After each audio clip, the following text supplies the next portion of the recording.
Sekmeyecek, kanatmak için.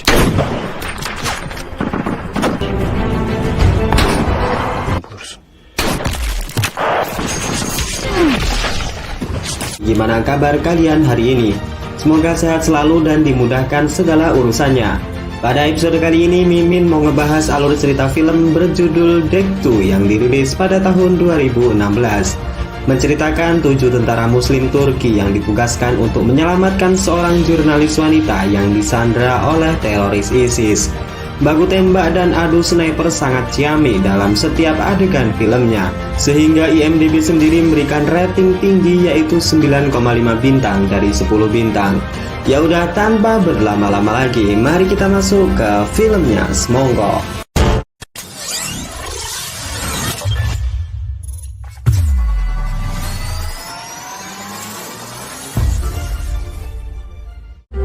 Film dibuka dengan sebuah narasi singkat yang menceritakan jika film ini didedikasikan kepada tentara Turki yang berjuang tanpa pamrih dan setiap tentara yang gugur dalam medan pertempuran melawan para ISIS. Film kemudian berlanjut memperlihatkan sebuah perbukitan tandus di mana tempat itu sering digunakan ISIS sebagai ajang pembantaian sandera. Di waktu yang sama, seorang jurnalis cantik yang bernama Saida akan dieksekusi setelah ditangkap oleh tentara ISIS. Dalam eksekusi tersebut, para teroris ISIS juga membawa kamera dan video tersebut akan disebarkan kepada dunia yang menandakan kekejaman mereka dan juga teror kepada siapapun pihak yang berani melawan ISIS. Namun siapa sangka pasukan khusus Turki yang berjumlah 7 orang sudah berada di sana untuk menggagalkan aksi teror ISIS. Mereka menyamar sebagai penduduk sekitar, sedangkan yang lainnya berada di sebuah bangunan tua yang sudah bersiap dengan snipernya.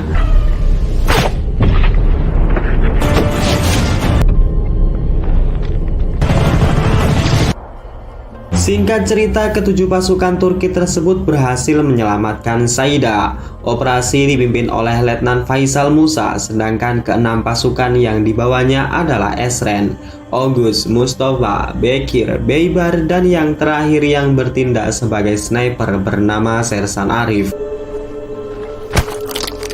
Singkat cerita, mereka kemudian berjalan menuju ke sebuah titik ekstraksi yang mana heli penjemput akan segera datang.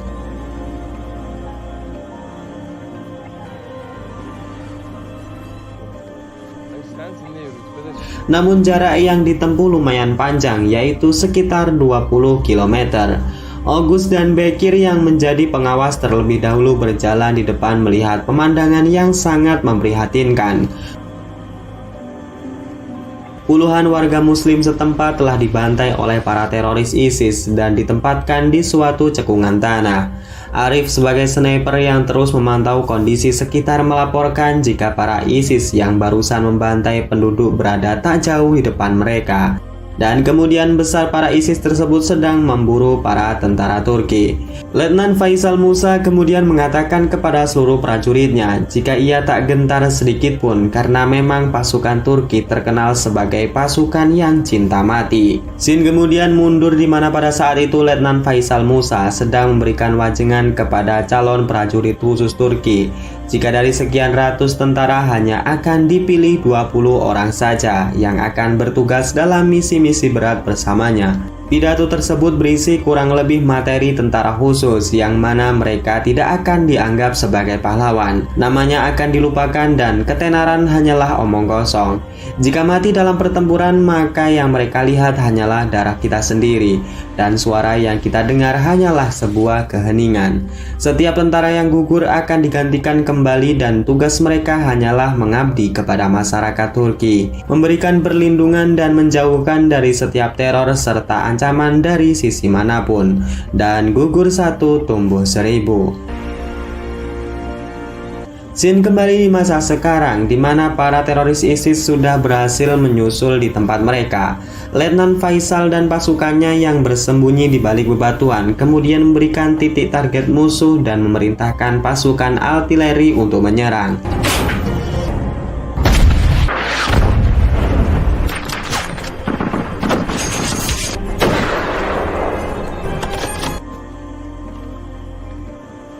Setelah menghabisi musuh, Letnan Faisal mendapatkan perintah dari markas pusat agar segera membawa pasukannya pergi dari daerah tersebut. Hal ini disinyalir karena ISIS sudah mengepung daerah Kurdi dan dengan terpaksa mereka harus mencari tempat berlindung yang lebih aman. Saida kemudian memberitahu daerah yang menurutnya aman dari teroris ISIS kepada Letnan Faisal. Dan dengan menggunakan mobil teroris ISIS, pasukan Turki pun segera menuju ke tempat yang dimaksud. Scene kembali ke masa lalu di mana calon pasukan Baret Merah Turki sedang menjalani rentetan latihan berat untuk menjadi seorang pasukan tangguh pecinta mati. Pasukan ini tak diberi ampun oleh para pelatih. Siang dan malam mental mereka terus diuji dan digembleng agar menjadi pasukan cinta mati yang tak kenal rasa takut. Singkat cerita, pasukan Turki telah sampai di sebuah tempat yang bernama Makam Raja Akaida. Letnan Faisal kemudian memerintahkan Ogus, Esref, dan juga Baibar untuk memeriksa daerah tersebut sebelum mereka nantinya dapat beristirahat. Di malam harinya, ketika tentara yang ditugaskan terlihat mengendap ke tempat makam Raja Akaida, rupanya tempat tersebut sudah dikuasai oleh ISIS, sehingga ketika pasukan Turki ini pun terlibat dalam baku tembak.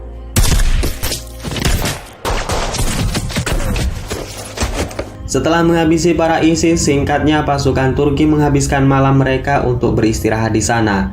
Namun tak terasa pagi pun menjemput. Arif yang selalu standby mengawasi keadaan melaporkan jika terlihat para teroris sedang menawan seorang wanita, kemudian satu orang pria, dan yang terakhir adalah bocah perempuan.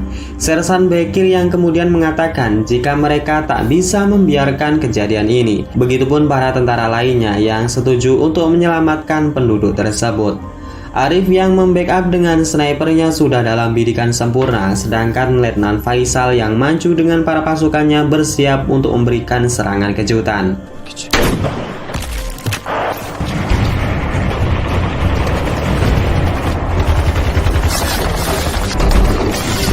Tanpa disangka, seorang sniper ISIS rupanya berada di sebuah bukit. Arif yang mengetahuinya segera memberikan tembakan balasan yang mengakibatkan pecahnya kepala sniper ISIS.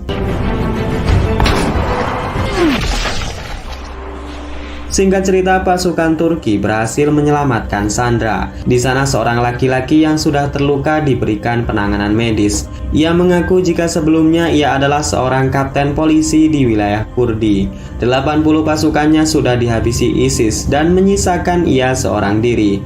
Karena sudah terluka parah, polisi Kurdi tersebut meminta Faisal untuk menembak di jantungnya karena ia sudah tak tahan dengan penderitaan ini. Mereka kemudian melanjutkan perjalanan dengan membawa dua orang warga sipil yang bernama Enebul dan juga Nabat. Mereka berhenti untuk istirahat sejenak di sebuah perbukitan berbatu. Arif yang memantau lokasi melaporkan jika tak jauh di depan sana terdapat sebuah pemukiman penduduk yang bernama Desa Karda. Nabat mengatakan jika desa tersebut adalah tempat tinggalnya. Para tentara Turki dapat beristirahat di sana karena menurut Nabat, desanya tidak terjamah oleh pasukan ISIS.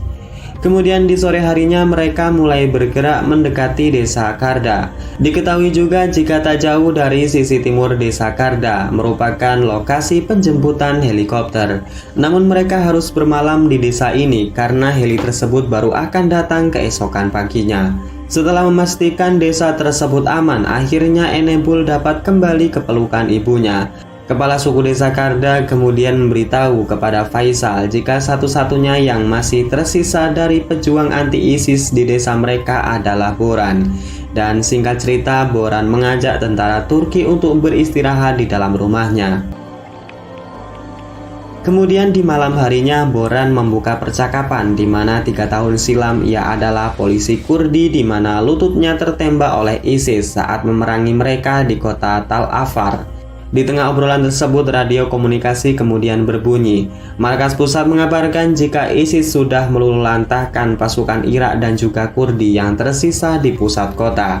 Dan desa yang terakhir yang menjadi tujuan mereka adalah Desa Karda. di mana sebanyak 100 pasukan teroris ISIS akan datang ke sana besok siang.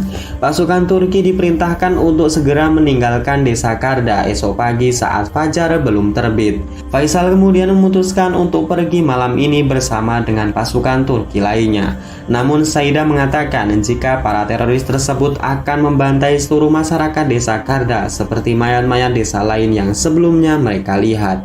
Namun Letnan Faisal mengatakan jika kewajibannya adalah membawa anak buahnya selamat sampai di markas. Saidah yang marah kemudian membawa Enebul dan mengatakan jika ia memilih di sini dan membiarkan para pecundang pulang dengan selamat karena tak mau membela yang lemah.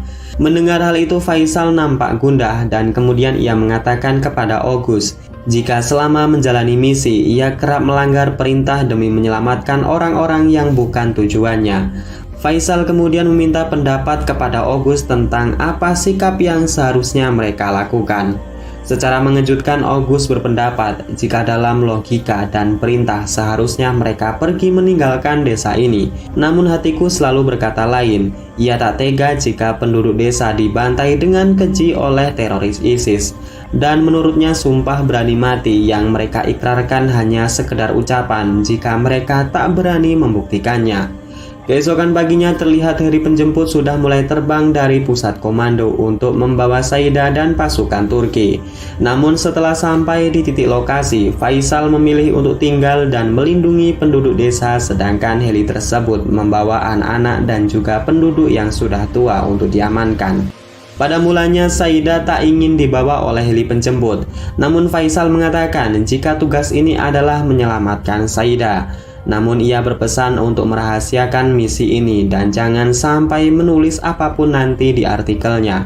Biarlah nama-nama pejuang Turki terbakar menjadi api, namun sumpah mereka tertanam layaknya emas.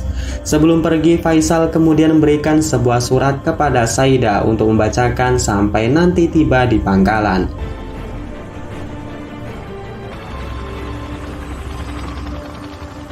Hava muhalefetini not ettik. Ekranedayız. Allah yardımcınız olsun. Tamam. Sebelum berperang, Faisal menyuruh pasukannya untuk mengibarkan bendera Turki di atas bangunan. Hal ini adalah bentuk jiwa patriot mereka sebagai orang Turki yang melindungi tanah air mereka. Singkat cerita, pasukan kemudian mulai menyusun strategi dan mengumpulkan amunisi. Beberapa bom ranjau juga dipasang di beberapa tempat yang akan dilewati oleh tentara ISIS. Selain itu, bom buatan juga ditempatkan di tengah jalan yang nantinya akan mereka ledakkan. Setelah persiapan dirasa matang, tim pun membagi tugasnya. Arif sebagai sniper diletakkan di bangunan paling atas masjid, sedangkan Baron berjaga di bawah masjid melindungi Arif. Garis tengah yang disenjatai mesin akan dipegang oleh Barbes dan juga Esref, sedangkan Faisal dan pasukan yang tersisa akan berada di garis serang yang paling depan. Namun mereka kekurangan satu orang pembawa amunisi. Kemudian disitulah Nabat bersedia ikut dalam pertempuran. Alasannya adalah baginya berjuang bagi desanya adalah sebuah kehormatan. Untuk mengamankan para penduduk yang tersisa, Faisal membawa mereka ke gudang yang berada di atas bukit. Di sana mereka akan bersembunyi dalam ruang bawah tanah yang dinilai lebih aman. Sore hari pun kemudian tiba. Arif sebagai sniper melaporkan jika pergerakan musuh sudah terlihat. Prediksi jumlah keseluruhannya kurang lebih 200 pasukan, membawa 6 mobil tempur taktis dan dilengkapi 1 buah tank tempur buatan Jerman. Pasukan Turki yang mendengar hal itu langsung bergerak sesuai formasi. Faisal dan Ogus yang menuju paling depan segera mengaktifkan bom yang membuat para teroris banyak yang mati.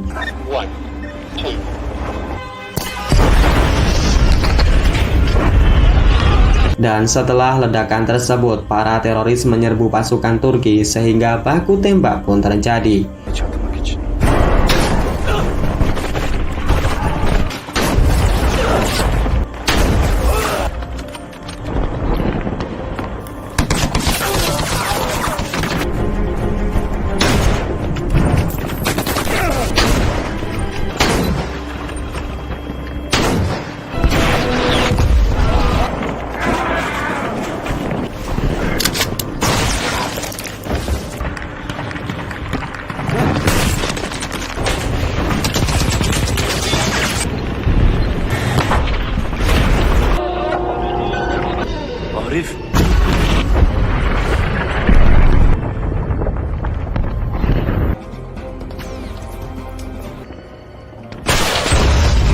Karena pasukan teroris yang begitu banyak dan menyerang di segala sisi membuat pasukan Turki harus menarik ulur serangan.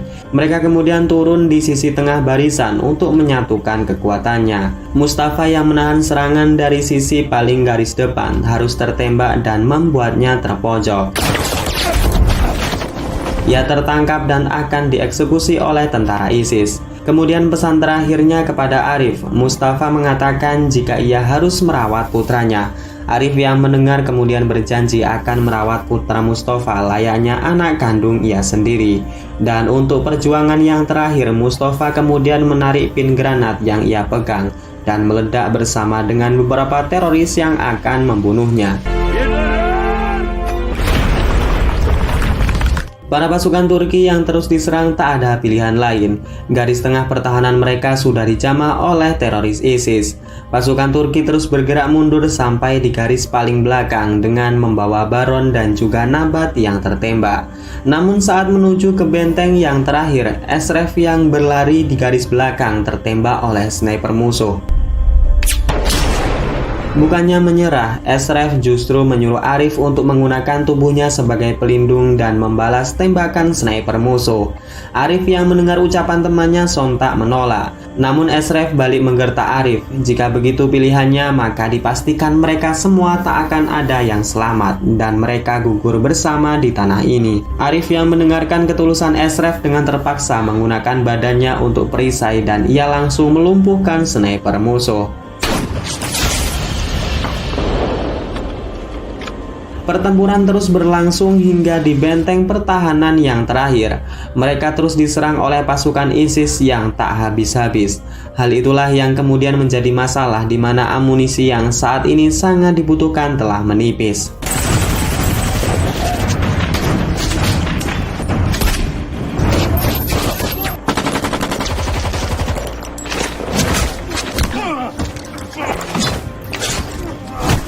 Masalah kembali muncul di mana tentara ISIS nekat membawa sebuah bom bunuh diri yang akan diledakkan bersama dengan tentara Turki yang tersisa di benteng yang terakhir. Faisal yang tak mau prajuritnya gugur di pertempuran ini segera berlari dan menahannya, walaupun ia sendiri harus tertembak pasukan ISIS.